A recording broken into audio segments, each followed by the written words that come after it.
Welcome to the Paid in Full podcast. I'm Devin Fadul, and in this show, I sit down with creators of all stripes who have decided to follow their passion and carve out a unique path to success. My goal is to dive into their stories, learn about their philosophies, and share their hard-earned wisdom. My guest today is Sam Arbesman, a man with a resume that's pretty much impossible to summarize. He's got a PhD in computational biology. He's published 2 books so far. He is the scientist in residence at a VC firm. But at the end of the day, he's just a thinker with an uncanny ability to merge together ideas from science and technology and then disseminate those ideas to his audiences, both large and small.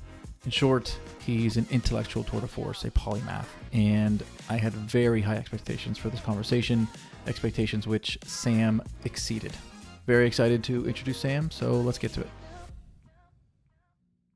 Sam, calling in from Cleveland. I think before I get into your story, which is something that I want to learn about, tell me and fill in the listeners as to what you're doing now. How are you filling your days? Sure. My main thing is I work for Lux Capital, which is a venture capital firm that invests in emerging tech or frontier tech or deep tech. These are all different terms, which essentially mean kind of anything that feels like science fiction. That's the kind of stuff we're thinking about. And so I work for Lux as their scientist in residence, which is a fun title that basically means my job is to survey the landscape of science and technology and find areas and communities and individuals that are doing interesting things and kind of bring them into the orbit of Lux for a number of different reasons. Sometimes to find companies to invest in, sometimes find people we might want to build companies around. Sometimes it's connecting those ideas and themes and areas or people to our portfolio of companies we've already invested in. But a lot of it's also just engaging with the public through writing and speaking around these topics, oftentimes kind of fairly upstream from investment. So kind of exploring ideas that may be in a little bit or down the line will be ripe for investment, or kind of finding communities that, while on their surface might not necessarily be good investment fits, but could be the kinds of communities that are just good to kind of connect to the world of venture and startups and tech in general. So practically what that means, I kind of have this like running list of ideas that I'm exploring and kind of jumping from idea and theme from one to another throughout the day, exploring those. And so another way I fill my time is also doing a lot of writing, kind of exploring these ideas, I guess, exploring them in public through my writing.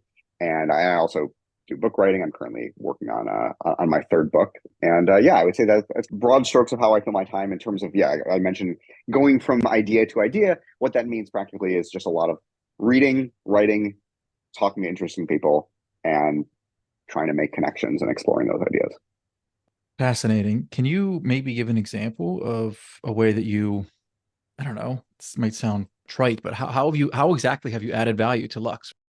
So this is, I guess, last fall, we actually partnered with BetaWorks, a kind of a venture studio in New York. They run these periodic like startup accelerator programs. And it was around kind of computational tools for thought or tools for thinking. And by the time we ended up partnering with them, I had actually been playing in this space for, I guess, depending on how you count, either years or decades. And so because of that, Lux was able to, I guess, more easily hit the ground running. One of the companies that ended up being part of the cohort, I actually introduced to BetaWorks. I was able to interact with all the founders in a somewhat different way because I had been like living this space for a long, long time.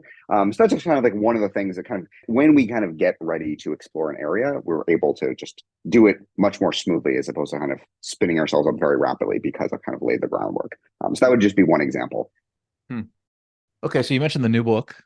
Looks really interesting, right up my alley in terms of a little bit of everything. I consider myself a dilettante, a jack of all trades, master of none. So tell me about the book. How to get started? What was the seed that got it growing, and when it's going to be released, and just what it's going to be about?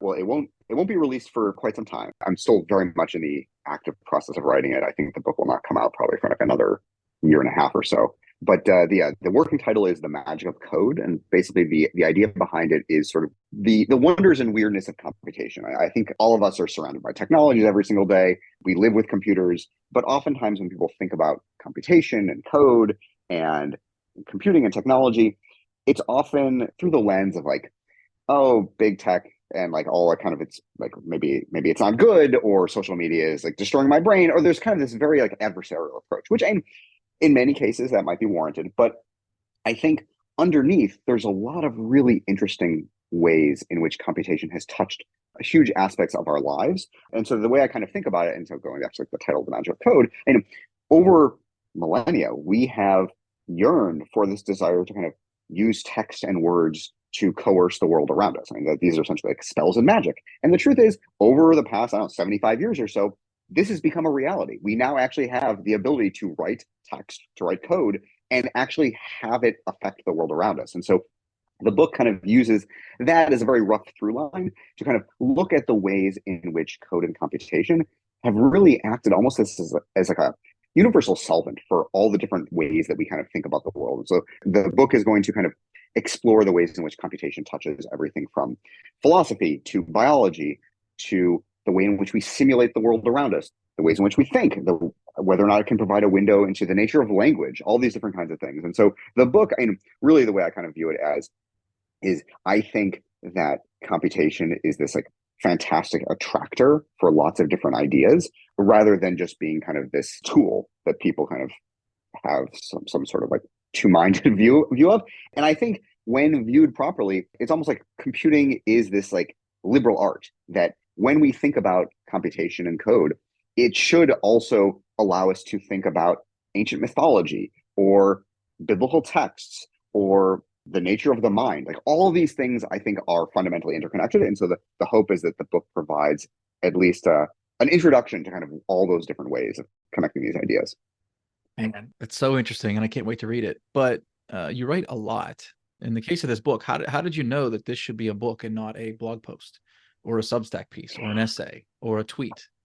Yeah, it's a really good question. And one, in terms of the tweets, I think I'm temperamentally unsuited for lots and lots of tweeting. I feel like the kind of like cadence and frequency and length of tweets are just not where my sweet spot is. So definitely should be more than a tweet. I would say the thing is, oftentimes the way I discover a deeper and more broad ranging theme that merits like a book length coverage is often when I've written shorter pieces about simulation or coding as magic or whatever it is, and then realize as I'm kind of exploring lots and lots of different ideas, because I try to write regularly essays and things like that, that I would say two things. One is I'm kind of revisiting the same topics over and over because I just keep on thinking there's more and more there, as well as noticing the fundamental interconnections between lots of different things that I've been writing about. And so as I write about multiple different topics and kind of write about them over and over in sort of deeper ways, kind of attacking them from multiple different angles,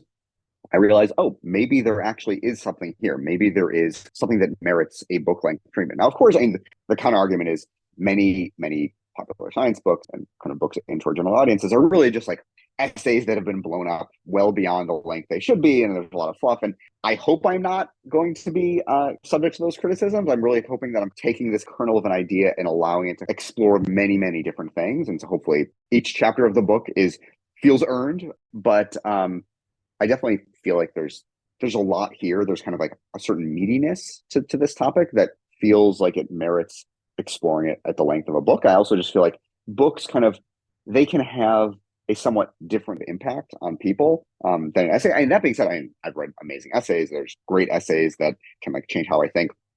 But I do also, I can recall like books that have been touchstones from my life, like throughout my life.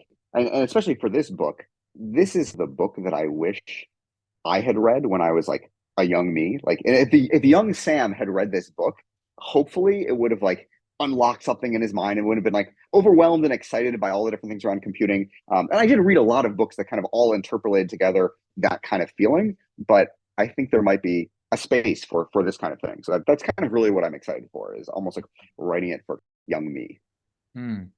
That's great, and I can feel the excitement coming off you. Contrasting that to my typical situation when writing, it just feels like such a chore, and I'm jealous of the folks like yourself who are, you hear the story of like, I wrote the book that I just had to write. I didn't have a choice. To be clear, writing, it's still work. I think it's not just like always a pleasure. There's a lot of like writing and rewriting and drafting and realizing, oh, like this whole chunk makes no sense, or all these things that I'm writing about no one actually is interested in, or something that I've written makes no sense to anyone other than me. So it's still definitely work, but I definitely feel that like a certain level of like enjoyment is important for some of the writing, at least for me. Many other people say this kind of thing as well. I think for me, writing is a way in which I kind of do some of my best thinking. Where like in the act of writing, I get to play with ideas and connect them and order them properly, and then figure out, okay, what is it truly I believe about a certain topic, or what are the deep ideas that I'm actually trying to articulate? And so for me, writing is often like a fairly essential process in like figuring out what are the things that I'm trying to understand. Mm-hmm. A couple minutes ago, you mentioned young Sam. So who was young Sam? Tell us the story. Yeah, no, that's a good question. Yeah, so I was born in Cleveland, but at a young age, my family moved to Buffalo. So I actually grew up in Buffalo, although my entire family is now in Cleveland. So we're all back in Cleveland. My family was fairly, I guess I would say, like medically oriented. So my father is a retired dermatologist. My mother is occupational therapist and epidemiologist. My grandfather was a dentist. My brother has since become a dermatologist. So there's a lot of like biomedical connections in my family. I never really had a pull to kind of go like the biomedical route. That being said, when I was young, my mother and father actually went back to school. So my mom got her PhD in epidemiology when I was a little kid, and my father did like a master's in the same thing around the same time. And I can remember coming along to my mom's grad school office and like hanging out there when I was little, and like coming along to university libraries. And like that was just like a really cool experience to kind of just like, be in this kind of university setting. And I would say that maybe not consciously kind of like got me interested in certain things around learning and education and ideas and science. I don't know. Certainly one of the other major impacts. My grandfather, who he lived to the age of 99, he was very interested in kind of the ideas around like science and technology and the future. He read science fiction essentially since like the modern dawn of the genre. And so he would like give me like shopping bags full of old issues of like analog science fiction and fact, the magazine. I think he read Dune when it was like serialized in magazines, like even before it actually was a novel, which is kind of wild. And so my family was very just interested in science and technology, as well as kind of thinking about science fiction in the future. And so those were like very big influences on me. By the time I went off to college, I really wanted to do something kind of in the world of science and technology.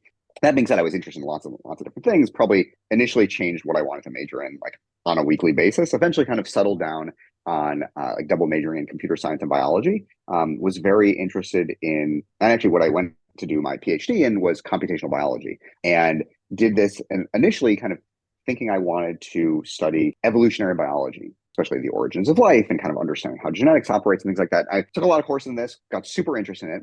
But then alongside all of this, I was part of this fellowship program during my PhD in like nonlinear dynamics or nonlinear dynamical systems. It was kind of around understanding big complex systems of like large systems of huge numbers of interacting parts. And this program brought together biologists and people from studying sociology and people studying physics. And it was this unbelievably interdisciplinary thing, which I would say that's probably another through line through a lot of different things I've been thinking about, which is I love finding themes and concepts that that's almost like abstract away certain details, allowing you to see the similarities between lots of different domains. And so this field of complexity science and network science was super appealing to me and super interesting. By the end of my PhD, I was still thinking I wanted to kind of become an academic. Although alongside this, I had begun kind of scratching the writing itch. I co-wrote an essay with my grad school advisor around like hitting streaks in baseball. We wrote it for the New York Times, and that was like really gratifying and very exciting. I also had written a couple like science humor pieces for this kind of like online science magazine, which was a lot of fun. And so I just got very interested in kind of doing a lot of writing. After I finished my PhD, I did a postdoc, but alongside this postdoc, I was also doing a decent amount of writing for general audiences. So I mentioned I had written these little science humor pieces. The editor of the ideas section of the Boston Globe, he had come across these essays and asked me if I would want to like edit them and like have them published in the Boston Globe. Afterward, I just said, "Can I just start pitching you ideas on more fun pieces?" And he's like, "Sure, by all means." And I just started writing for the Boston Globe. I think I began writing a little bit for the Atlantic, and then at a certain point, realized I had the kernel for my first book idea, which eventually became The Half-Life of Facts, which is about kind of how knowledge changes over time. And so I was doing all this writing at the same time I was doing this postdoc, and initially thought I was going to continue on in academia. between the fact that I was writing for not just other academics, but for the broader world, and the fact that a lot of my research was kind of all over the place. I was like thinking about scientific change and understanding social behavior among people and kind of and like social network kind of stuff. Like it was a kind of all these different things. I realized that academia was not going to be the best fit for me. And so then instead, I ended up joining the foundation world, like the philanthropic world. I actually worked for the Kauffman Foundation. It's a big philanthropic foundation devoted to kind of entrepreneurship, innovation, education. I worked for them for several years. During that time, finished my first book, began writing my second one about technological complexity, and then I guess now about 8 years ago, joined Lux and have been with them ever since. Hey guys, just a quick break to let you know this podcast is sponsored by my company, Adda Financial. You hate personal finance, and rightfully so. Let Adda handle the boring stuff, like investments, student loans, and insurance, so you don't have to. To learn more, check out the link in the show notes or go to addafinancial.com. Now back to the show. Yeah, you're kind of living what I think is somewhat of a dream scenario for myself, and I would imagine a lot of other people, where you That's very have kind. this. No, seriously, you have this, I would imagine, fairly well compensated position at a VC firm, but you're also spending a nice chunk of time writing, pursuing creative projects, thinking, making connections. I mean, I don't know if it gets much better than that, right? You're kind of getting the best of both worlds from my perspective. I'm sure it's not all puppies and unicorns, but it sounds No, great. and yeah, I do feel very fortunate that like the kinds of things that I like doing, which are kind of exploring ideas, connecting to people, trying to help ideas and innovations kind of come into the world. I feel like, yeah, the kind of thing I get to do. And the way I kind of also think about a lot of this, especially in the context of venture, is VCs, they're not the ones innovating or building companies. And so I view my role as much more like a midwife to innovation. And so like I want to kind of allow people to be the most successful versions of themselves, or allow these ideas to kind of be the best versions of them. And so a lot of my work, yeah, is like through connecting ideas or connecting people or articulating ideas and themes through my writing to kind of maybe inspire people. These are all kind of things that hopefully will make innovation more likely, but it's very much this sort of like catalytic role. Some people want to be the ones building the companies, and that's amazing. And like I want to help them be the best versions of themselves. And maybe I'm able to kind of scratch my creative itch through a lot of the writing, which I definitely feel like there is a creative component to that. That being said, I really think that the kind of role that I have of helping people, assisting them work through ideas, connecting different ideas together, different people together, like I think, yeah, it's a really vital thing. And I feel very fortunate that I'm able to do that. Well, from what I understand, and I'm no expert, but in the VC, I don't know, let's just call it the market, there's a lot of dry powder. These startups can go anywhere, but they want to go to a place that can offer those additional services. And that's where kind of you come in to provide that catalyst of ideas or of connections or whatnot, right?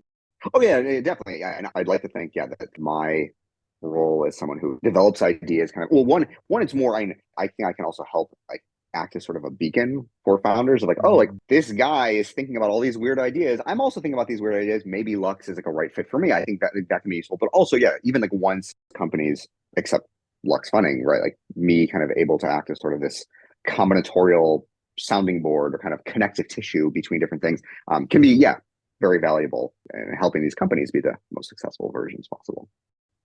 So what is your writing process now, and how has it changed over the years?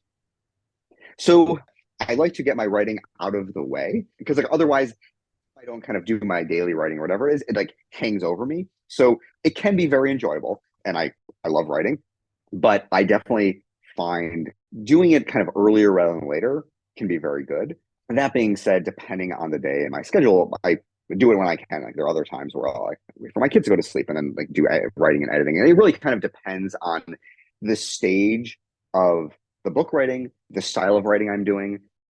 In the early stages of writing, where I'm just kind of trying to get words onto the page, I might just give myself a daily goal of a certain number of words per day and just crank that out whenever. Like it could be if like it's a really good writing day, I'll like crank out the required writing in like, I don't know, 15 minutes or whatever it is. I like ways of like avoiding sort of the tyranny of the blank page. And so like the more ways I can have just raw material available to me, whether it's notes or really rough drafts or just a lot of links that I think are relevant. And then I can kind of use those to kind of move them around and recombine them. But in truth, I don't have this kind of like very rigorous set thing of like, oh, I wake up at this time, I have coffee with me, I And maybe this is just because like now we have kids. And I kind of just like, oh, I'll write whenever I can. If there's like half an hour here, I just like sit down and just crank out the writing. And I found that it's kind of one of those things where, and when people talk about like habits and stuff like that, where if you are constantly waiting to be touched by the muse or kind of in the right frame of mind or whatever it is, you might only rarely ever be in that frame of mind, and you kind of just need to do it. Like it is very much just a practice and a habit. And the more that you do, then like the easier it becomes and the more raw material you have to work with when you're kind of like finding those nuggets that are actually good inside there. So I just do it whenever I can, and try to just kind of do it regularly, get it out of the way, and not be like overly precious about the whole process, because I think just like Mm. as a habit, just you got to do it. So getting back to the book, you mentioned in the article that AI is going to be a fairly large topic within the book. And I was listening to one of your podcasts with Shane Parrish, The Knowledge Project. It was quite a while ago. I think it was released almost exactly 7 years ago. Oh And wow, okay. good conversation. But there was a point there that really stuck out to me because you had mentioned generative AI art. And when you Okay. mentioned that there's programs out there where you can prompt it to create a mountainscape or whatever, and Shane was like flabbergasted. He said, "Oh wow, that sounds so cool and almost unbelievable to a mind in 2016." Fast forward to today, as we know, it's kind of old hat at this point. I guess ultimately my question was, if it already existed 7 years ago, enough that you could bring it up on a podcast. So two questions: why did it take so long for it to become mainstream? And second question: how do you think, let's just call it generative AI, is going to drastically affect in a good way our day-to-day lives? And how soon do you think that will come about? Yeah, it's really a good question. So like generative art is actually a somewhat different kind of thing. So I might have actually been talking about using kind of like fairly small computer programs to actually like unspool these fairly complex landscapes and images, either using fractals or kind of other sort of mathematical Yeah, things. yeah, So I'm yeah. not sure it was quite So that. probably it might not have been LLMs per se. Yeah, so it was definitely not LLM. I mean, there were Okay. like very simple things at that point, but yeah, it was definitely not using like LLMs and neural networks for that. So my guess is that was not what I was talking about. That being said, I will say, like oftentimes if you look at certain trends and ideas within computing, if you look back far enough, you will find those antecedents somewhere in there. And so there's actually, I think there was someone, he might have worked for Microsoft, Bill Buxton, who talked about, I think it was called like the long nose of innovation. Basically, the idea that like by the time anything becomes commercially viable, often it's taken 15 years or maybe it was even longer to kind of develop from like the earliest seeds. Like there is often a prehistory in some of those ideas. And related to this, I think, is the idea that in the technological world, like the tech world, by and large, and there are definitely exceptions, most people are sort of ignorant of technological history. In some cases, unfortunately, like proudly ignorant. They're like, oh, everything's so different. This is the only thing that matters. But in truth, if you read like computer magazines from the 80s or 90s or go back even further, the roots of all these things were around. And trying to understand the path dependence of like why some of these ideas never took off or took so long, I think that's actually really important. Like, was it because there were certain enabling technologies or hardware that was not available? Was it because these ideas were just bad and they needed to be rediscovered with something else? Was it just because something else ended up being better and or more feasible, and a community made one choice over another, like VHS versus Betamax? So while I don't think what I was talking about was these kind of like generative AI tools, a lot of neural nets and things like that. You actually like you read computer magazines from like the 80s and 90s, and like there's advertisements for like neural net programs that you can have on your personal machine. They weren't very powerful, but like these were things you could have. So they were around. But it wasn't until like the confluence of better data, better hardware, and better algorithms that kind of all came together that kind of allowed these things to happen. Now, of course, and like is it just like we just keep on needing more and more scale? It's probably a little bit more complicated than that. But I do think the reason why these things took time is because there is this path dependence. And there could also be hype cycles of people said, oh, these things were going to change the world. And of course, if they didn't immediately change the world, then people said, oh, then they're not going to do anything. But of course, just things take time or they require a certain amount of scale. Now, in terms of like current generative AI and like how it will change the world and like when it will change the world, I definitely think it is already beginning to cause some changes, whether or not just in terms of like how people do certain jobs or how people think about certain tasks. To be honest, and I'm kind of loath to make too many predictions about some of these kinds of things because it like going back to like what I was saying, like, we just don't know. Like there's so many cases where things are kind of overhyped and they don't live up to these promises. I definitely think that the things that we are doing with AI will actually cause widespread changes. Well, whether it will be massive extremes that people are talking about and like destroying the world or kind of like allowing us to like, I don't know, have some sort of singularity, I imagine it's kind of not going to kind of be that. And actually, someone was even saying the proper argument shouldn't be whether or not it's one extreme or the other, but whether or not it's some extreme versus something kind of like in between, where in the same way that like the internet has immeasurably changed the world, but like humanity and civilization has continued moving on and adapting. Um, I wonder if like it's going to be more like that. And I also think if you look at previous massive innovations, humans are incredibly adaptable. We are often like blindsided by things initially, and then within a very small amount of time, we are just complaining about it. So the way I kind of think about it is like, when the iPhone first came out, I remember going to the Apple store with my father and my grandfather, the one who has read tons and tons of science fiction. And I remember we were looking at it and playing with it, and my grandfather said, "This is it. Like this is the object I've been reading about for all these years." And Hmm. like within a few years, we're something like the App Store do this, or why can't it do X or Y? Like we're just complaining about it. And like we forget, like this is an object from science fiction. Like that's amazing. And maybe we should not take things for granted, but at the same time, the fact that we are complaining shows that we are quite adaptable. So for me, I think it's going to be less of these extremes, but I also find another interesting lens towards thinking about AI, how humanity is going to respond, is less about what is actually going to happen and more about noticing how people respond. Because I think like there's almost like this anthropological perspective of like when ChatGPT kind of first came on the scene, it almost like reduced people to this like atavistic sense of themselves where it's like rather than being able to withhold judgment or whatever, it was like people just immediately zoomed off to the extremes of like, oh my God, this is something worth worshiping, or this is something that's going to destroy us all or whatever. And it was like we like were reduced to almost the caveman version of ourselves of just like in the face of something so wildly different. And so I just found looking at how people immediately responded to be fascinating. So anyway, that was a long way of saying I definitely think we need to kind of be more historically about what technologies have already come before, what things that seem new are actually not nearly as new, as well as how people have adapted to things beforehand. But yeah, I would say like my quick response is I think it is going to change the world in profound and sort of unanticipated ways, but I find the likelihood that it's going to change the world in some sort of extreme phase transition sort of way to be some of the less likely outcomes. Yeah, well, you're preaching to the choir because things that we think are new have happened in the past all the time. And my classic example was actually the electric car. I think it was 1898. It's been 125 years, and we're still not using it. The technology has been there.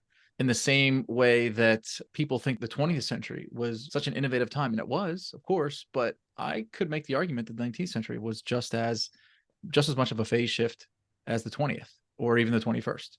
Think of what Thomas Jefferson was doing in 1803 and what was happening in 1893.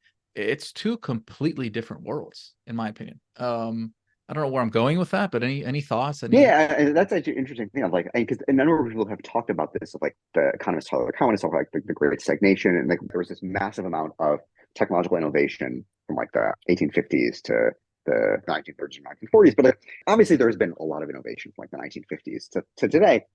But it's been a very different type where it's like if you kind of took someone from like the 1800s and brought them to the 1950s, like there's airplanes crossing the skies and we have refrigeration and we have all these like fairly big changes to the world, like massive urbanization. But you watch like Lucy from like the 1950s or whenever it was, and like they're still living in houses that look somewhat recognizably the same, things like that. And of course, I mean, there are many ways in which it's different. My wife is really into I Love Lucy, and so she was watching it with our daughter, and she had like explain a lot of different things, like sociological things, where it's like, oh, like the wives receive an allowance from their husband, and and my daughter's like, what is going on here? And so there are a lot of things, obviously, that are very different. But I think the argument was that, like, other than like information technology, there has been this kind of stagnation, and can we kind of get out of this stagnation and have certain like more technological progress? And so for me, the way I kind of think a lot about this is I would be loath to minimize the information revolution. I think that computation is like this enormous boon on so many different levels. It touches so many different things. At the same time, though, there are certain kinds of economic evidence that maybe certain advances are becoming more costly or more difficult. That being said, I do think maybe over the past few years, like there has been kind of this like getting out of the stagnation, and even just like biotechnology with like mRNA vaccines and things like that. Like we are maybe getting out of this. Yeah, I mean, it could be as simple as that we're in the middle part of the S curve right now. And then maybe it's, I don't know, maybe it's time travel or AGI or something that really kicks it in high gear again, similar to the iPhone, right? Where, every iPhone was a kind of a step function better. And then for the past whatever years, it's just been, a slightly better camera. Great. And then, the next change is, there's a battery that's powered by nuclear and it'll last forever. You never have to charge it. And then This is why the whole field, and I like with my book with like the half-life of facts, like trying to understand how knowledge changes. Like there's this whole field of like meta science or scientometrics of like what are the determinants of scientific and technological progress, and how can we, I don't know, change funding incentives or other kinds of structural things. Like how can we better understand how scientific progress occurs and advances occur, such that we can kind of make them more likely. I think people studying those kinds of things, it's really important. Like we just need more of that, because I think until we fully understand, like where we are in that S curve or whatever it is, or if we are at all, and like how to get out of that. Yeah, if we don't do that, then we're to a certain degree just kind of like stumbling around in the dark. How old's your daughter? She recently turned 10. Yeah, so mine's 13. She's in 8th grade. And the last maybe year or two, we've been watching a lot of the classic movies, a lot of 80s Okay. movies. And Okay. everything from, I don't know, Forrest Gump, that's not 80s, to Honey, I Shrunk the Kids. And what Yeah, I've yeah. noticed is like you go back to 40 years ago, 1983, our lives, at least in the US, have not really changed all that much. I don't see that many large differences. Sure, I can go online and I can buy a fridge or I can watch porn, and that's great. But like I specifically remember Honey, I Shrunk the Kids. It's like the same exact kitchen. They got the fridge with the ice and the water dispenser, and they got the toasters, and not much has changed. They still go camping, and just that fat middle of American experience. I don't know if it's changed all that much. I don't know. Any reflections, any thoughts? Am I an idiot? I don't know. It's super interesting. I mean, and certainly, I mean, I definitely think like the social media and like the smartphone, that has been like the biggest difference. You watch like Honey, I Shrunk the Kids, and like no one's sitting at the table just staring at their phone or anything like that. Like so, there are kind of like certain social things, and I think that has changed. But I do definitely agree, and this kind of goes like with this whole like great stagnation argument, that the big parts of experience, like they have not changed that much. Like, yeah, it's like maybe refrigerators now are like internet enabled. That doesn't seem to be a necessary thing or something that like wildly changes experience. And another interesting thing is like even just like fashion. Like we kind of have an idea of like what the 70s look like, what the 80s look like, even the 90s look like. But like, at a certain point, kind of like beginning in the 2000s, it kind of just like becomes this sort of like never ending present. Or It's like the Instagramization of design or yeah, something. Like I don't nothing's remember the changed in details of it, 15 but yeah, years. which is fascinating. And like, I'm not sure how much I buy that, but like, it feels like just right enough to be provocative. At the same time, though, I think like one's life is not just like the presence of a refrigerator or whatever it is. I feel like it's like how one lives is the accumulation of a lot of like little things, of like the ability to easily look something up, or the ability to listen to any music you want, or work remotely. Like I can like take my computer, I can work from wherever I want. I definitely think those small things do add up to something like appreciably different. If the pandemic had happened in the 80s, like that would have been remarkably different. The fact that a non-trivial portion of the population was able to go onto their computers and work remotely is something that was just simply not possible several decades ago. And so on the one hand, I do agree that like when you kind of like look at these like snapshots of what life was like and things like that, in many ways it was similar. But if you think about one's experience and like the day-to-day things one does, those do feel different. And we shouldn't discount like adding them all up in the accumulation of those things as like, okay, this is like a pretty different way of living. And like even like when I think about like my own writing, rather than spending all of my days in the library finding books and resources, I still have a lot of print books and I use them and I have notes and things like that. But I'm also able to just like download articles and find things online. And like it's just a very different sort of experience. And so it's somewhere in between, I think. So let's get back to the book, Half-Life of Facts. I haven't quite finished it yet. Great book, super interesting. Thank you. But it was published 11 years ago. So I guess my first question would be, if you could change one thing about the book, what's something that you think you would change if you could today? Is there anything? Oh, it's a good question. So in the book, I talk about like replication, like within science, and like we need to do more replication to kind of better understand whether or not certain scientific results are spurious or real. But I mentioned in it that you don't really get credit for just replicating someone else's work. Everyone always kind of is inspired to always do the new. And one thing since I wrote the book is that, in fact, people have actually really tried to do a lot more replication in a very scientific and rigorous and like broad-based way, especially within like the social sciences and things like that. And I think my hunch that people only care about the new and the innovation is wrong. I think people still care about that a lot, but the fact that people are spending time and money and resources on actually replicating science and like thinking about those kinds of things is something that's really amazing and gratifying. And so I'm really glad that I Mm-hmm. was wrong about that. Mm. Okay, and in the theme of wrong, let's keep this going. So let me see if I can summarize the book. I would say Half-Life Effects, in any given field, there's some percentage of knowledge that's taken for granted as being correct that is actually wrong. We just don't know which pieces of information, which type of knowledge. Is that a fair summary? I would say more broadly that like the book it's about like the regularities behind which like knowledge grows and changes. And so the way I kind of view it is by analogy with like half-life and radioactivity.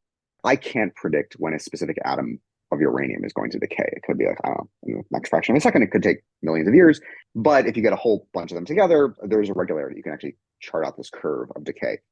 And the same kind of thing is true with knowledge. Like I might not be able to predict a specific discovery or when like some fact is going to be overturned, but like overall, there are ways of understanding how what we know in science and more broadly changes over time. How what we know grows over time, how things get overturned, how error spreads, how it gets rooted out. Like there is kind of like beneath all the flux that we kind of read in the day to day of like this study says something we thought was healthy is now not healthy or whatever it is.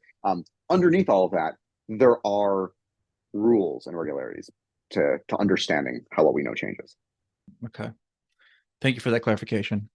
Then maybe this is a moot question. Maybe this is dead on arrival, but is there some fact, some field of knowledge, some theory that you think is taken for granted as being true today that will be disproven at some point in the future? What do you think that we're getting wrong? It could be medicine, it could be science, it could be sports, it could be nutrition.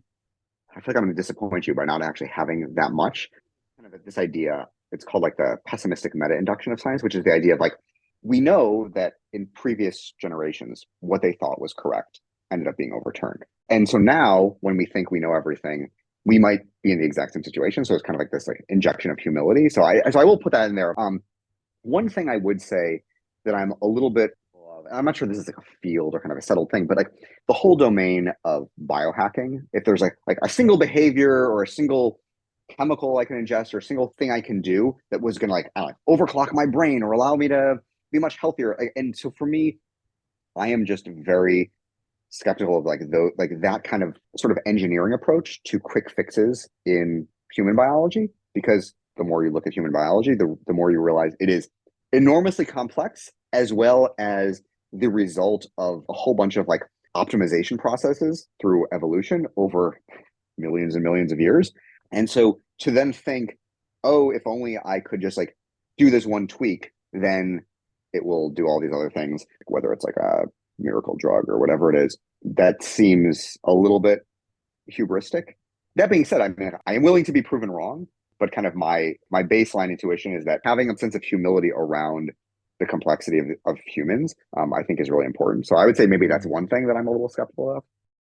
Hmm.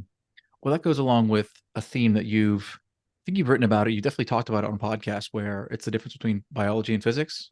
It reminds me of Nassim Taleb's axiom that the economy is more like a cat than a washing machine. And I think it's the same exact concept, right? It's biology versus physics or biology versus engineering or things like that. So talk about that and how you think about that framework in regards to complex adaptive systems like the human body or like an economy, et cetera, et cetera. Yeah, and the way I feel like it's like less about like, oh, like biology versus physics, and more broadly maybe physics way of thinking versus like the biological way of thinking, which is like we can write fairly simple equations that can actually explain a whole host of things. I mean, like Newton's theory of gravity can explain everything from like the curve that me throwing a baseball traces out to the nature of tides and the motion of the planets. Like that's a pretty powerful, all-encompassing theory. And that kind of way of thinking is the idea of like, oh wait, if I just find that one equation, it will explain a whole host of things. Versus the biological way of thinking, which is saying, while there are rules and regularities to how living systems operate or complex systems operate, oftentimes the details matter. And sometimes they matter so much that they kind of like swamp some of the sort of like overarching abstracted away rules. And we have to be cognizant of them. And so like going back to like complex adaptive systems, on the one hand, yes, there are regularities between social systems and biological systems. You actually you map out their network connections and they adhere to certain regularities. And that's really powerful. And that's kind of like the physics way of thinking. On the other hand, though, there is the biological way of thinking, which is understanding the deep particularities of those connections also matters. So yes, on the one hand, the way lightning branches could be very similar to the appearance of a neuron, like a nerve cell or a neuron. On the other hand, though, they're also very different. And so kind of understanding the details of like the processes behind which these things arise, some of the broad strokes might be similar, some of the things might be different. And like, we have to just be aware of that. And especially in biology, understanding the details of some sort of specific metabolic pathway or how these different modules interact or whatever, that's really powerful and very important. And I think when we kind of take the physics way of thinking or kind of the more engineering mindset or whatever it is and impose it on a system that's kind of more biological, then it's like this like category error. And we're going to fail in a certain degree, or we're going to only capture a very small amount of the complexity of that system. And so it's just, there's an importance to kind of being aware of the kind of system you're looking at and saying, okay, if I use physics way of thinking on a biological system, I might gain some understanding, and that simplification can be very powerful, but I still have to recognize that there is still a lot more that I need to understand, and that requires a different mindset as well. So kind of using both of those mindsets is very important and very powerful, and use only one at the exclusion of another, I think we'll miss a lot of complexity. Mm. So to go back to your upcoming book, do you think that there's a way via computation or otherwise that we will be able to helpfully understanding complex adaptive systems to the point where we can predict what will happen with a new movie release or rising interest rates or inserting something into our bodies, projecting out the future, effectively modeling out complex adaptive systems? Is there a way to do that? Like, are we on that path, or is it impossible? So I think, I mean, I'm loath to say like it's never possible. I do think though that through like an understanding of like chaos theory and things like that, of like these small changes making large differences, or sometimes large changes making little difference, and like sometimes just that we have ignorance about what small changes might make in a very large kind of nonlinear system. It probably is going to be impossible to understand everything in every detail. That being said, our simulations are getting more and more sophisticated, and I think there's like often a balance that we have to kind of think. On the one hand, though, there is a great deal of power in sometimes reducing the complexity of a model, because it will give us a greater degree of understanding a system, as both in terms of how it operates, as well as where our predictions might break down. And so then we can therefore say, okay, the true reality is complex in a different sort of way than our model. And so therefore, like we have to kind of be cognizant of shortcomings in our predictions. In addition, though, I think when we build these massively complex simulations, I'm not sure they're going to predict reality in all of its details exactly the right way. But I do think that's not always the best way to use predictive models. It's more about kind of trying to understand the ways in which our interventions might or might not make differences. And so for me, it's often very useful to think of these models as ways of placing bounds on our uncertainty and our ignorance. And so in the absence of these models, we don't have a really good sense, or we might have intuitions that might be entirely wrong. But when we have more and more sophisticated models, we'll be able to say, okay, if we do this, or we intervene in this way, or we know the system might change in these other ways. It might not be exactly this outcome, but we kind of know doing this might make a big difference. Doing this might make no difference at all. And so it kind of reduces our uncertainty.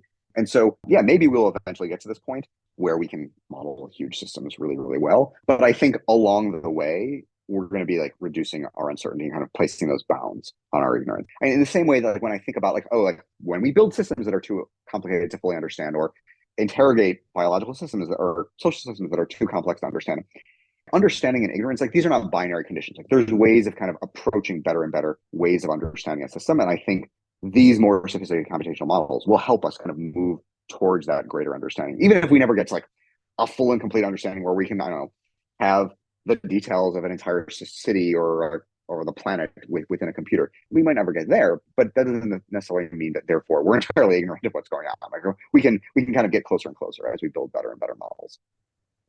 Do you think that's primarily a engineering issue with just computers that aren't powerful enough, or is it I always struggle with this word, epistemological issue. I can read it, I can't say it. What do you think the primary obstacle is? I definitely think it's a combination. Having a huge amount of computing power is certainly necessary to model big complex systems, but it's not necessarily sufficient. I think, yeah, there is like this epistemological situation of like, okay, trying to understand what are the relevant features of a system that should be modeled. And there's the issue of like, hey, what are the data that I need to be pouring into a weather model, for example? And like the better data collection we have, the more we can actually model weather. Or do we need like different types of algorithms? And so I feel like in the same way I mentioned with like a lot of these like neural nets and large language models where like there was kind of this confluence of like better data, better algorithms, and better computing, like there's a similar kind of thing with like a lot of these models. And we now have much richer data that we can pour into these models. We have like a whole suite of algorithms that are used, and we also have just massively more complex machines. And so I think these kinds of things are all relevant to getting better and better at simulating the world. I mean, you're on the cutting edge of some of these technologies, if not science as a whole and various other fields, but you've also got kids, right? Are you doing anything now and or have any plans to kind of guide them along in this new world of AI? And what are you doing to kind of facilitate their learning and their progress? Because I have kids as well. I've got two with a third on the way. I think about this a lot in terms of how do I prep. Anyways, what are you thinking about, and how is it different than how most people are thinking with their kids? It's a good question. I'm not sure how much I'm doing that's different, but I can kind of give you like a taste of the way I kind of think about it. So I definitely have shown these generative AI systems to my kids. And so when I first got early access to Dolly, I sat between my kids and they would like come up with prompts and we come up with images and we quickly find my son was like particularly good at like coming up with prompts that would just like totally break it and I had no idea what it was doing. Um, we've used ChatGPT to actually do like interactive storytelling. Where one, it was like it like acted as sort of like a dungeon master, and we would do like kind of like interactive D&D campaign. But we've also just had it like tell us a story, and we're like a character within it, and then we do certain things. And so they're kind of just trying to get a sense of like how these things work when they kind of break down, how you can tool them.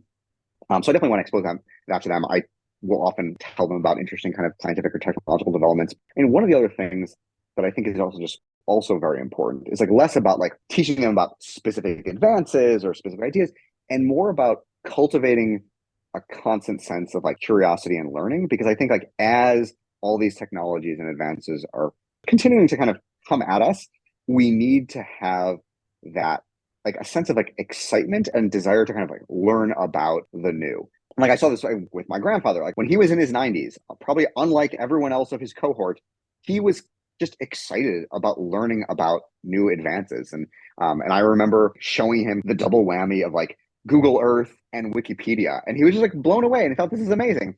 And like and he was excited by it. And I think that kind of like excitement and like willingness to kind of constantly learn about things, I think is really important. And I think I mentioned this at like, the end of the Half-Life Facts of like because knowledge is being overturned, it's important to kind of learn how to learn and like learn how to like constantly interrogate what you think to know to be true. And I'm hoping, at least in some small way, that like that kind of approach of curiosity, cultivating, and like always being excited by the new and the novel and the change. I'm hopefully cultivating that with my kids, at least in some small way. I think that mindset, as opposed to kind of just like specifically teaching them about like X, Y, and Z, because of course whatever they're learning now could be totally obsolete within a few years. And it's kind of and that coupled with the fact of like, yeah, showing them the ways in which how I grew up was different than the way they grew up. And even though in some ways, yeah, like when I grew up, it was very similar. In many other ways, like technologically, it is very different. And so, kind of, yeah, just that excitement and curiosity, I think, is really important to cultivate in kids. Here, man. I look out 30, 40 years into my life. When I get into my 80s and 90s, God willing, if I've got good health and healthy curiosity, I think that's kind of half the battle, if not the entire battle. Totally agree. Trying to inculcate that curiosity in my kids and a little bit of knowing how to think. Just send them out in Yeah. the world with those two things. I think they're probably good to go. Anyways, closing question, and this I can't say this is traditional because it's the first time I'm asking it, but I will be asking this to my guests going forward. If you could witness any historical event at any point in time, do you have any idea what it would be? Yeah, I think a number of different like time periods that I kind of find interesting. I mean, certainly like things around like the scientific revolution, I just find fascinating. Like where these people were just kind of like muddling through this new way of querying the world, and they're just doing weird experiments and like just chronicling bizarre things that they noticed and they didn't really know what it was going to add up to. I just find that fascinating. I would say another time period that I also just find very interesting, and maybe it's because I've been reading a lot about it more recently, just really like my book stuff is like around kind of like the earlier years of computing, both the very early years of computing in like the 50s to 70s, as well as the early like personal computing era of like 70s and 80s. I find those time periods fascinating, like seeing kind of how people were just experimenting and figuring things out. And maybe those are sort of like the common theme, which is like anytime there's like an era where something is new, seeing how people are just trying to like muddle through the unknown, I find that really interesting. Yeah, that's strikes me because that's kind of what you're doing now, right? With Lux. You're on the Yeah. cusp. You're looking at Yeah. nascent companies, nascent fields, nascent industries. Yeah, it definitely is fun to explore the new and like see these like kind of like burgeoning emerging communities. So yeah, I definitely Yeah. am partial to that, I guess. Yeah, I'm right there with you. All right, man. This was fantastic. It exceeded my Well, thank you. expectations, which were quite high. Oh, I appreciate it. I had a lot of fun too. Yeah, this is great. I will plug your stuff in the show notes, but just to let the listeners know, where can they best find you? Would it be Twitter? Would it be your Substack? So my website is arbesman.net, just my last name.net. And then my newsletter, my Substack is arbesman.substack.com. I just kind of corner the market on Arbesman stuff. So yeah, if you want to kind of follow different things I'm exploring, my newsletter is probably the best bet. Awesome, man. Yeah, this was fantastic. I really appreciate it. I'll be looking forward to reading your stuff, and I can't wait for the next book, man. Thank you so much. I still got to finish it, but I'm excited too. It's a lot of fun. That's awesome. All right, man. Have a great All week. right. Take care. Bye.